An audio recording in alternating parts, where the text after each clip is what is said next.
Alaska's Inside Passage. This rugged strip of coastal Alaska is an enchanting land of great beauty. Here, jagged peaks block moisture from the North Pacific, feeding ice fields larger than some states, creating glaciers too numerous to name. The rain feeds lush green forests. The streams and rivers drain into deep fjords, hidden in their depths an abundance of life. The Inside Passage is a land of many moods. Today, the water's glassy and calm. Tomorrow, unforgiving. At the same time, it can be beautiful and dangerous.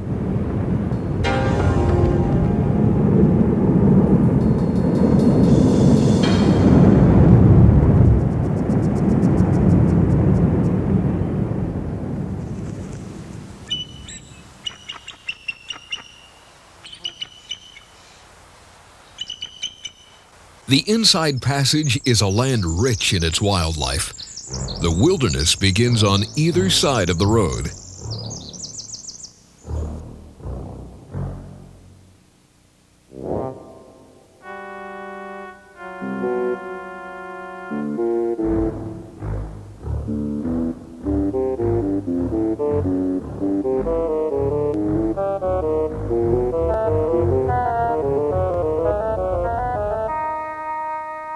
A map of Alaska shows why the southeastern region is often called the Panhandle. It stretches 500 miles from Icy Bay north of Yakutat to Prince of Wales Island at the southern tip. In between, more than 1,000 islands. 10,000 miles of shoreline. Dotting the wilderness, dozens of fishing villages and logging camps, and the larger communities of Ketchikan, Petersburg, Wrangell, Sitka, Juneau, Haines, and Skagway. In all, home for roughly 63,000 Alaskans. The waterways connecting these communities are as deep as the mountains are tall. They are canals left behind by the advance and retreat of mighty glaciers. 15,000 years ago, a sheet of ice as much as a mile thick covered all but the tallest peaks. While ice no longer dominates the landscape, it's still an ever-present reminder of ages past. The emerald green waters of Tracy Arm wind 25 miles through some of the most scenic terrain in all of Alaska. Icebergs, calved by two glaciers at the head of these waters, are floating sculptures, each unique in shape and beauty.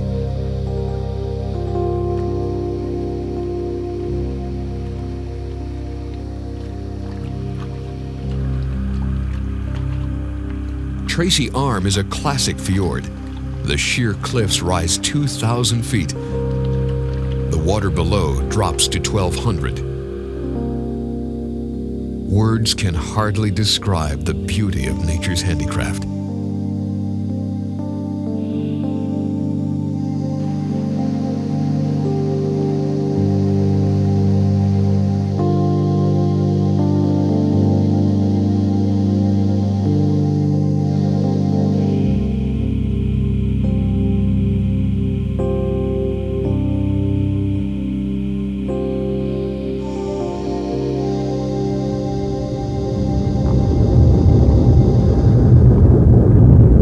iceberg unleashed by the South Sawyer Glacier is the size of a football field.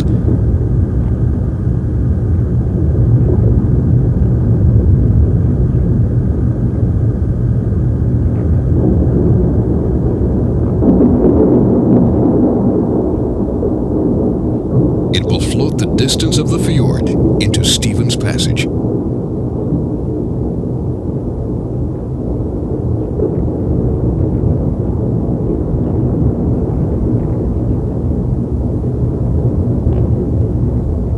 If Tracy Arm whets your appetite for glaciers, you'll feast in Glacier Bay National Park and Preserve. Located 100 miles northwest of Juneau, 16 tidewater glaciers descend from the mountains to the sea. These rivers of ice are the remnants of the last ice age, where glacier and water meet. Untold tons of ice calves into the bay.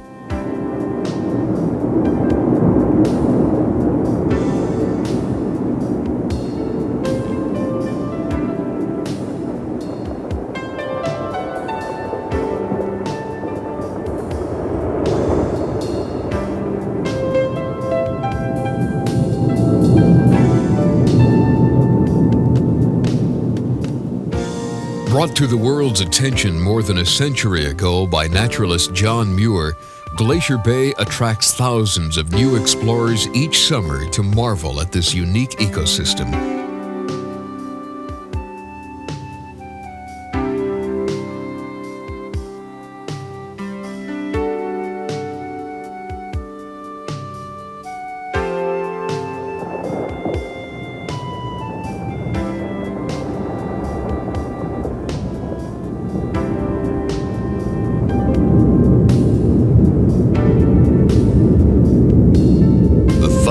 Calving is but one of many sounds in the symphony of Glacier Bay.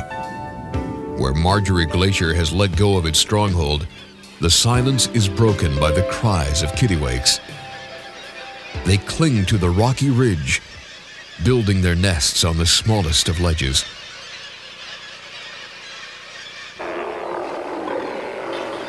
Farther down the bay, the baritones of stellar sea lions join the chorus.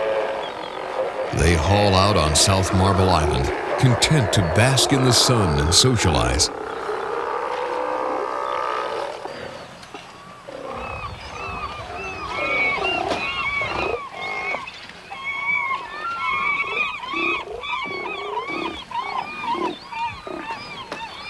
The sea lions and their harbor seal cousins are protected from their natural predators while out of the water, but they are shy of man and can be easily spooked by even the most well-intentioned boater.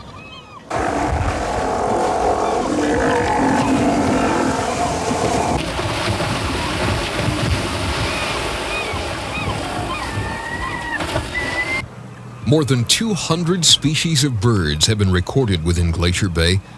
Remote islands are favored nesting sites for many. Cormorants, oyster catchers, and puffins. The waters of Glacier Bay are also the summer home for the endangered humpback whale.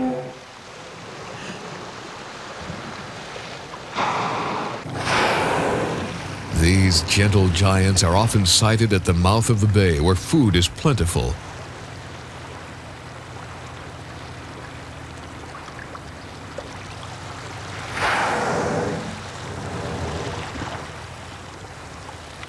Adult humpbacks average 40 to 50 feet long and weigh in at up to 60,000 pounds, equivalent to more than 8 African elephants.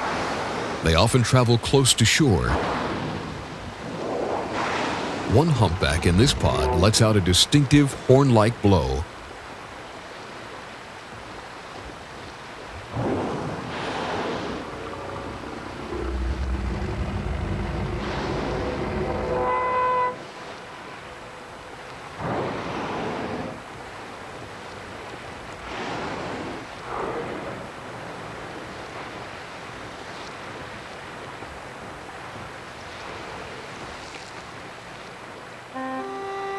The humpback whales migrate to Alaska each summer from Hawaii or Baja California. While here they consume enough krill, shrimp, and fish to last them the rest of the year.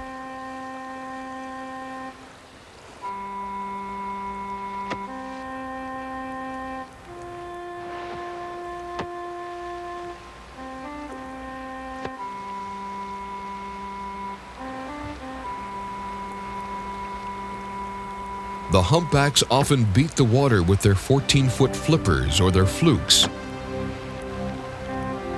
Researchers believe the whales are trying to herd or stun their prey.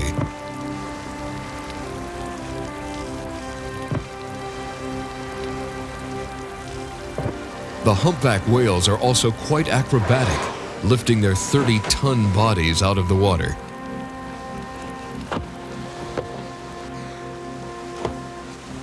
Whales have been observed breaching as many as 40 times in a row. Scientists have yet to discover why whales breach. Some speculate it's simply playful exuberance, or perhaps it's a warning or a display of dominance. A chance encounter with these graceful whales is a highlight of any visit to Southeast Alaska.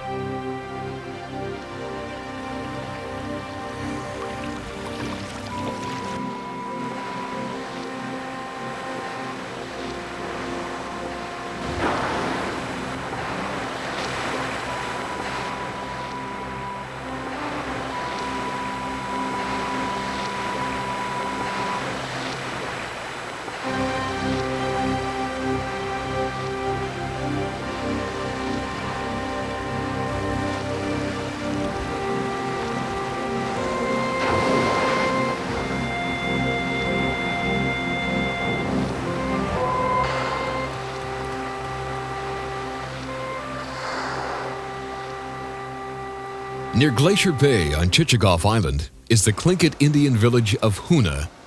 Translated, it means the place where the wind doesn't blow. Hoona, with a population of 900, is the largest village of Tlingit Indians in Southeast Alaska.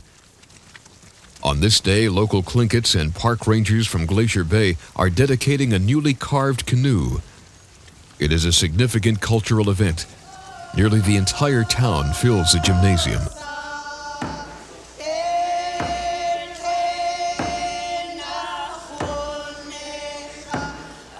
The song tells of how their ancestors came to this land from Glacier Bay in even bigger canoes.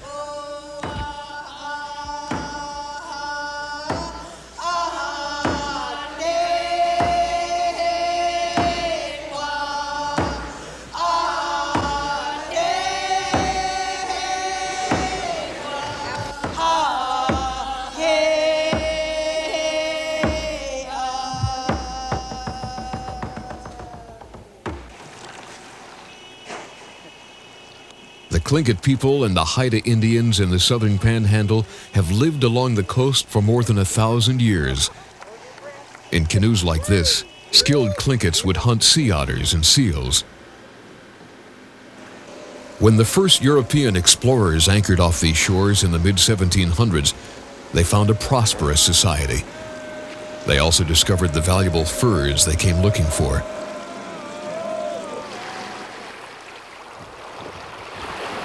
Russian fur traders were the first to colonize Southeast Alaska.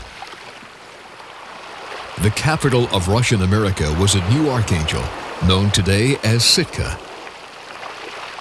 Reminders of the Russian influence are everywhere, in the spires of St. Michael's Cathedral,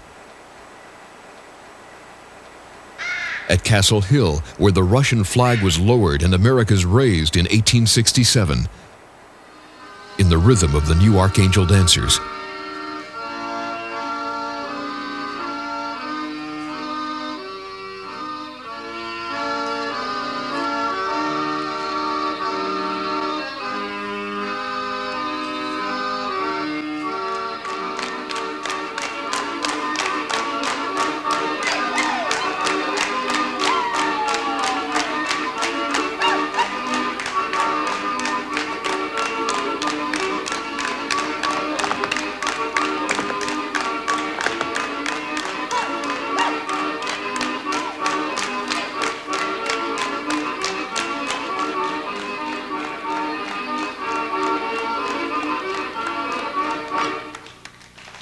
The Sitka National Historic Park commemorates the 1804 Battle of Sitka between Kiksadi Tlinkits and the Russians. The totems and interpretive signs along a 2-mile trail tell of the stormy relationship between the two peoples and the 6-day siege that drove the Tlinkits from their land.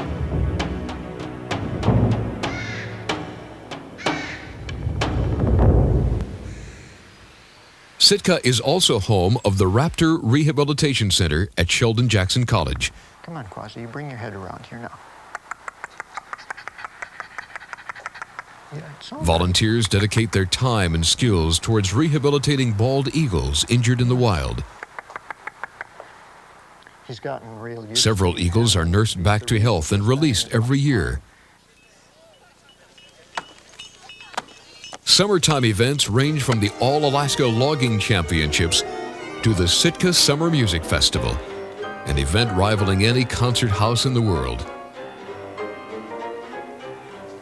Located on the outer coast of the Panhandle, Sitka is a charming community by the sea. Its scenic location and rich history make it popular among all visitors. There are only 2 ways to get to Southeast Alaska: by air or by sea. Most visitors still choose to cruise the Inside Passage aboard luxury cruise ships, which ply the southeast waters between May and September.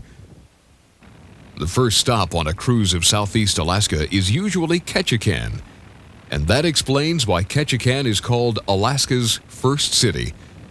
During the cruise season, the city's population of 13,000 sometimes doubles when the sleek cruise liners literally tie up to downtown. Although tourism is big business, this island community is renowned for its fishing fleet, and in days past it was known as the salmon capital of the world. Much of Ketchikan's economy is still based on fishing and fish processing. The timber industry plays an equally important role. A short walk from the city dock brings you to Creek Street. As is the custom in many southeastern towns, the homes and businesses were built on pilings above Ketchikan Creek. For most of this century, Creek Street was the red light district. Today it's home for several respectable businesses. Before there was a town, Ketchikan was a fish camp for local Tlingit Indians. The native influence is still strong both in the economy and culture. 2 parks in Ketchikan display a wide variety of totem poles. Carved out of cedar by Tlingit and Haida Indians, the totem poles stand as a reminder of Southeast's native heritage, a living art passed from generation to generation.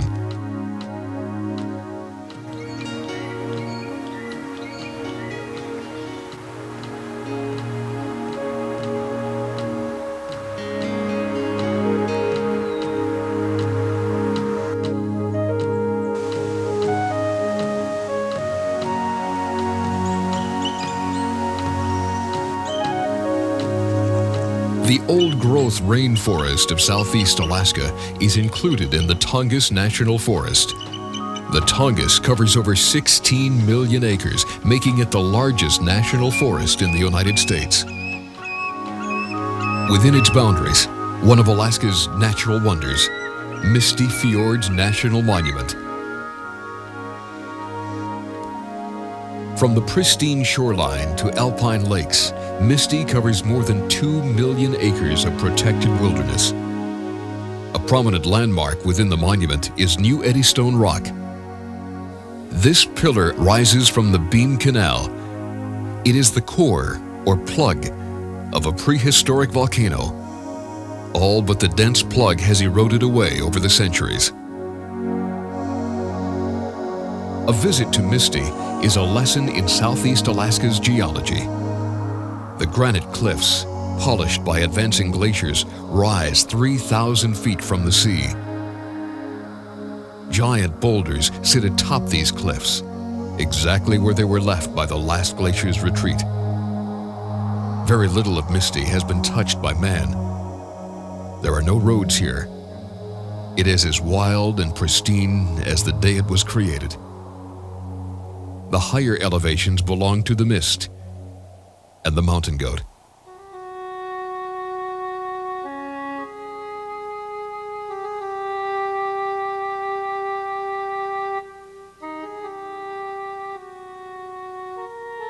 These agile climbers find protection on the rocky ridges. Their hooves are uniquely adapted to moving about these mostly inaccessible cliffs. If the cliffs belong to the goats, the forest belongs to the feared Alaska grizzly.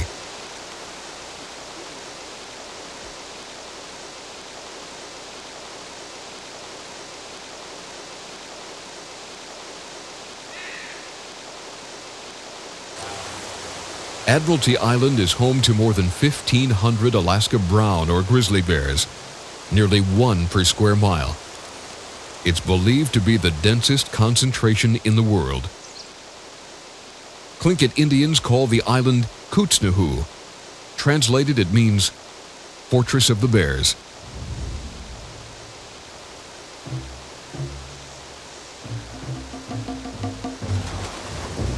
When the salmon are running, Pack Creek, 30 miles south of Juneau, is a favorite fishing hole for these coastal brownies. Using their powerful forepaws, they trap the salmon on the creek bottom.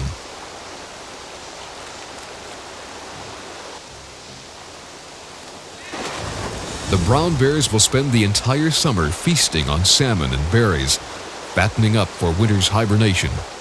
Males may weigh up to 900 pounds, females slightly smaller.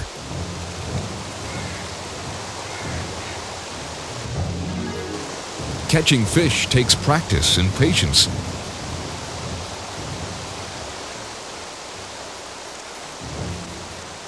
The younger bears will learn from their mothers.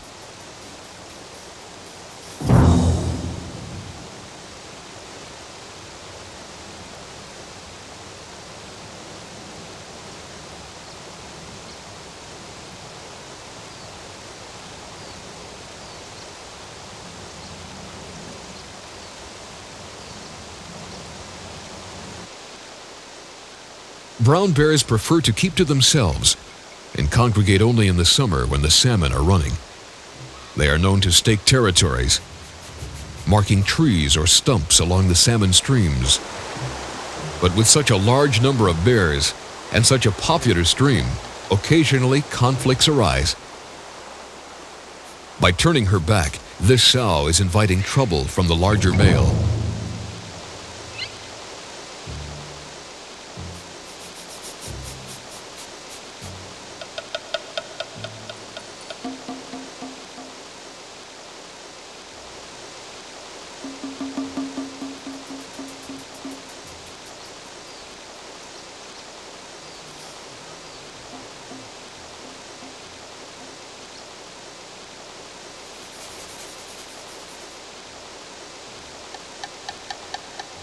Grizzly mothers will defend to the death their offspring. When another bear approaches too close, a skirmish is likely. Our camera recorded a classic encounter near the tide flats at Pack Creek. With her 2 yearlings watching from a distance, Mom strongly suggests that this newcomer is not welcome. The chase ends in a standoff, and then another charge.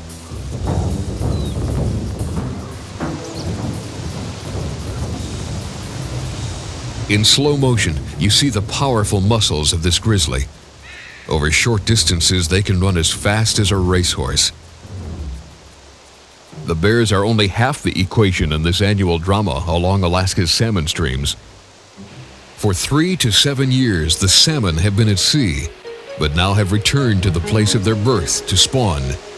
Their journey has taken them thousands of miles. In their final days, they must swim against the swift current, leap the waterfalls, and reach the gravel beds upstream. Against all odds, these remarkable fish have survived to lay the seeds of a new generation. At Taku Inlet south of Juneau, the Halia gale moves into position. She's a gill netter. The crew will lay out the net, hoping they've chosen the right place at the right time. From day to day, net to net, commercial fishing is a gamble.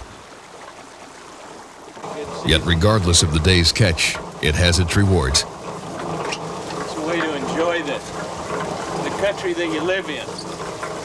You live in Alaska, Southeast Alaska. Being on the water is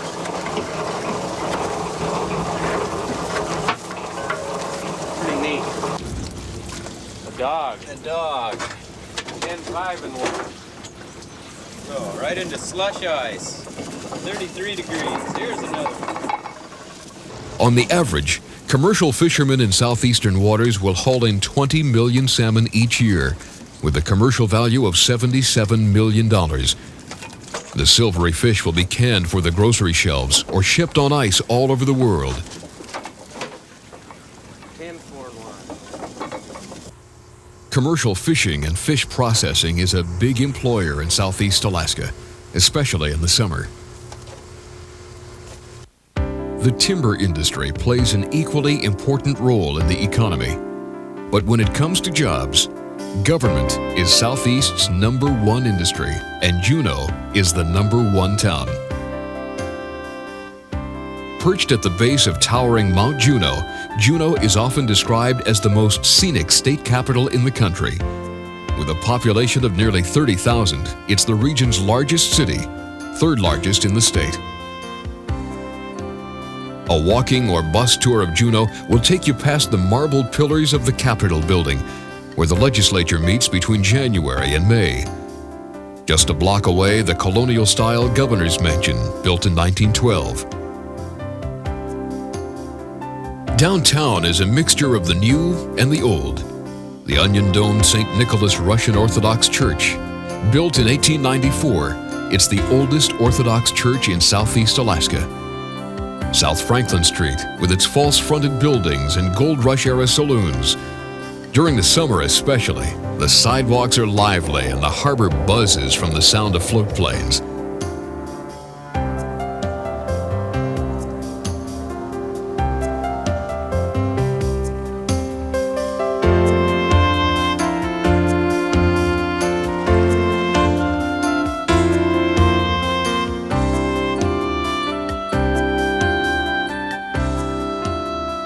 Of all the attractions, the Mendenhall Glacier is the most awe-inspiring.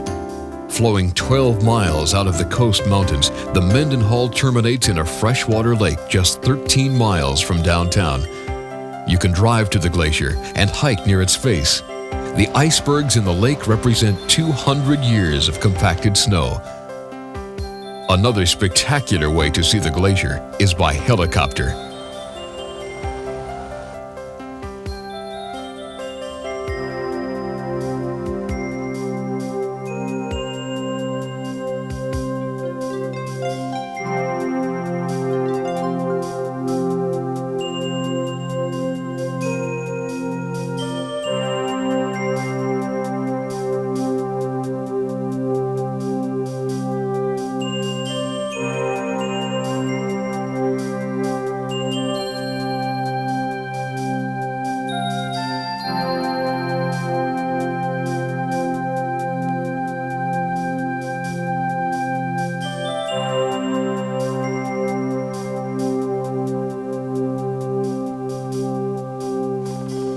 Some helitours land on the glacier for an even closer look at this giant river of ice.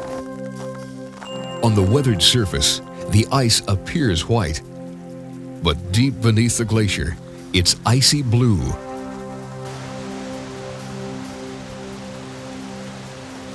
Formed under the enormous pressure of years of snowfall, the glacial ice is so dense, all but the blue wavelength of light is absorbed beneath the surface.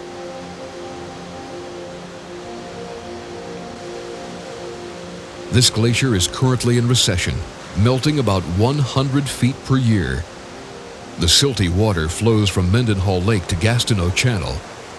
Local tour operators run raft trips along the river for those not afraid to get a little wet. When it comes to having a good time, you'll find no better place than Juneau on the 4th of July.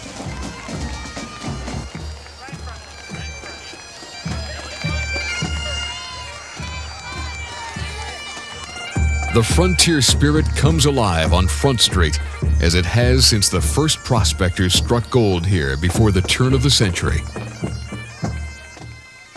From the discovery in 1880 to 1944, the great mills in the area stamped out $158 million in gold. Today, pilings in the channel and rusting ruins are all that remain. But gold fever is hard to cure, and several sites in the area show promise for a revival of hard rock mining. There are no roads in or out of Juneau. But where the pavement ends, the Alaska Marine Highway begins. The state-run ferry system connects all the major communities in Southeast and extends beyond to Prince Rupert, British Columbia, and Bellingham, Washington. Heading north from Juneau, it travels 60 miles up scenic Lynn Canal, North America's longest and deepest fjord. For Alaskans, the comfortable ferries are basic transportation. For tourists, they're a year-round alternative to the luxury cruise ships. The cruise to the northern end of the Panhandle brings you to Skagway, another town built on gold. Skagway was gateway to the Canadian Klondike. When news of a new discovery rang out in 1897, the rush was on, and Skagway was the front door. The trail led from Skagway over the White Pass to Lake Bennett, where boats would be built to take the miners to the gold fields. A shorter yet more grueling trail was over the 32-mile Chilkoot Pass. In the first year, 20,000 gold-hungry prospectors made the trek.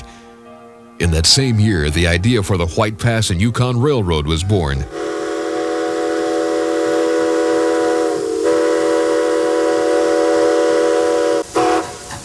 Today, you can still ride the narrow-gauge railroad to Lake Bennett. Steam Engine 73 pulls the vintage parlor cars through town, and then a more powerful diesel engine takes over for the climb to the summit.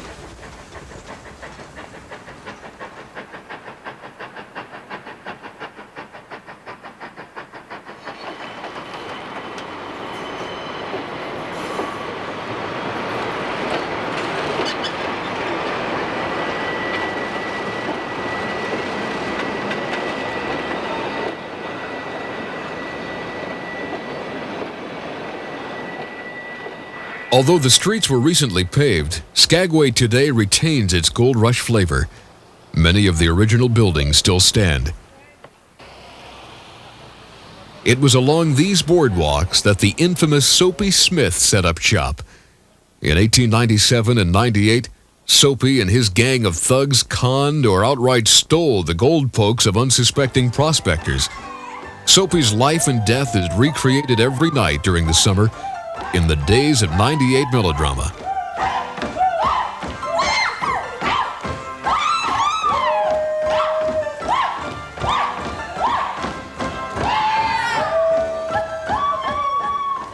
Soapy met his end in a gunfight with town surveyor Frank Reed. Both are buried in Skagway's Gold Rush Cemetery. As the northern terminus of the Marine Highway, many visitors begin or end their southeast visit here. The other port at the north end of Lynn Canal is Haines. Situated at the mouth of the Chilkat River Valley, Haines is nestled between two mountain ranges. This scenic community was home to Alaska's first army post, Fort William H. Seward. Established in 1903 to keep the peace in gold camps, the fort today is recognized as a National Historic Site. Getting off the ferry in Haines, you can actually drive to the lower 48. The highway closely follows the famed Dalton Trail to the Klondike. A historic cabin from the Gold Rush era is found at the border crossing between Alaska and British Columbia. Most people visit Haines in the summer when the flowers are in bloom and the Chilkat River runs uncontrolled through the valley. But Haines is equally spectacular when the season changes.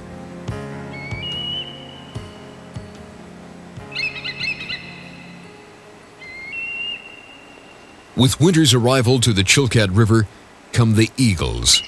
3,500 bald eagles, the largest concentration in North America. It is truly an amazing event in nature.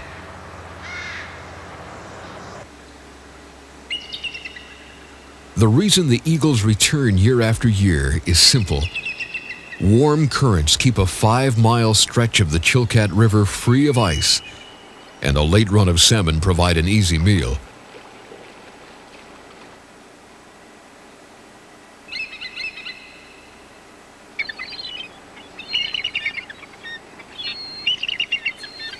Between October and February, and between meals, the eagles roost in the cottonwood trees along the river's edge. The mature eagles, with their white head and tail feathers, are easily distinguished from the younger birds. On land, the bald eagle is sometimes comical.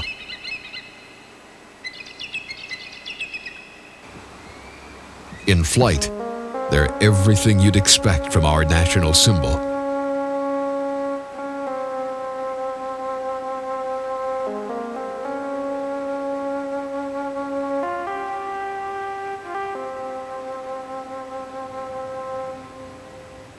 Southeast Alaska is a majestic land.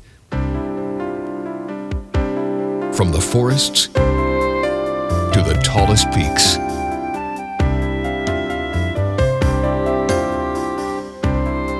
The shimmering waters invite all who would come to explore Alaska's Inside Passage.